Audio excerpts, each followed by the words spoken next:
The Galactic Museum of Primitive Technologies was having its annual exhibition. This year's theme, Primitive Species and Their Primitive Ways. Among the various artifacts displayed from across the galaxy, a small section was dedicated to the backwater planet Earth, a world that had only recently joined the Galactic Alliance. Commander Drac of the Vorn Empire scoffed as he hovered near the Earth exhibit. The blue-skinned alien's 4 eyes narrowed with disdain as he examined what appeared to be an ancient firearm behind the protective force field. "What is this crude device?" he asked the human guide Tom, who stood nearby with practiced patience. "That's a Winchester Model 1873 rifle, sir. A lever-action repeating rifle from Earth's 19th century," Tom replied calmly. It was commonly known as the gun that won the West during a period of human territorial expansion. Several aliens gathered around, their various anatomies, tentacles, multiple limbs, exoskeletons, shifting as they leaned in to get a better look at the antique weapon. "You mean to tell me," rasped Lox, a mantis-like being from the Rigel system, "that humans actually killed each other with devices that used controlled explosions to propel metal projectiles?" "Indeed," Tom nodded. "This weapon could hold 15 rounds. It was considered quite advanced for its time."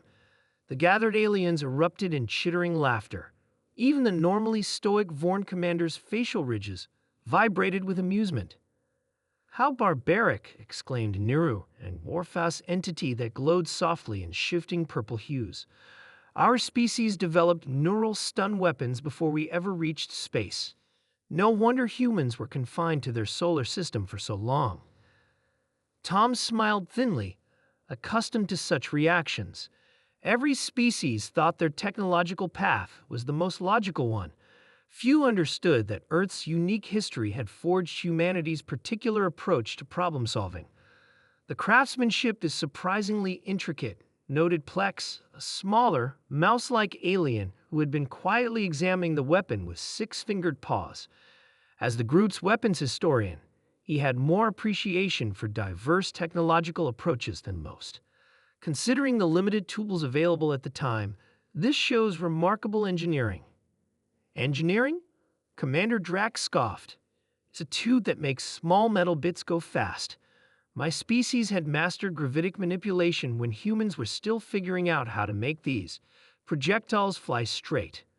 The security alarm chose that moment to blare throughout the museum. Red lights flashed as a mechanical voice announced, "Security breach in Sector 7.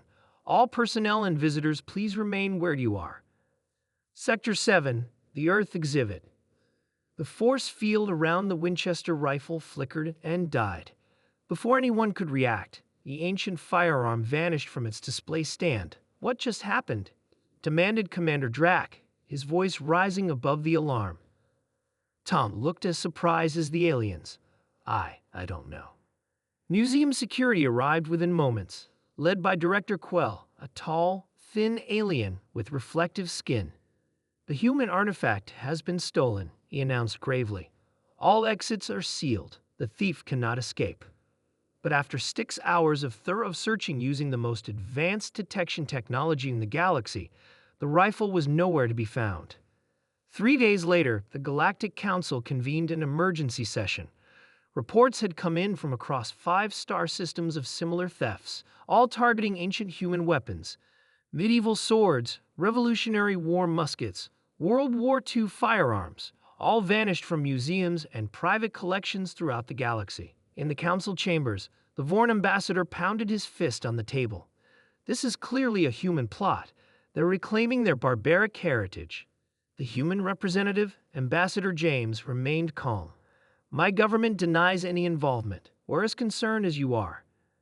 "Then explain," hissed the Rigelian delegate, "how these primitive weapons are bypassing our most sophisticated security systems." No one had an answer. On the frontier world of New Titan, a human colony on the edge of explored space, a man named Ray entered a nondescript warehouse.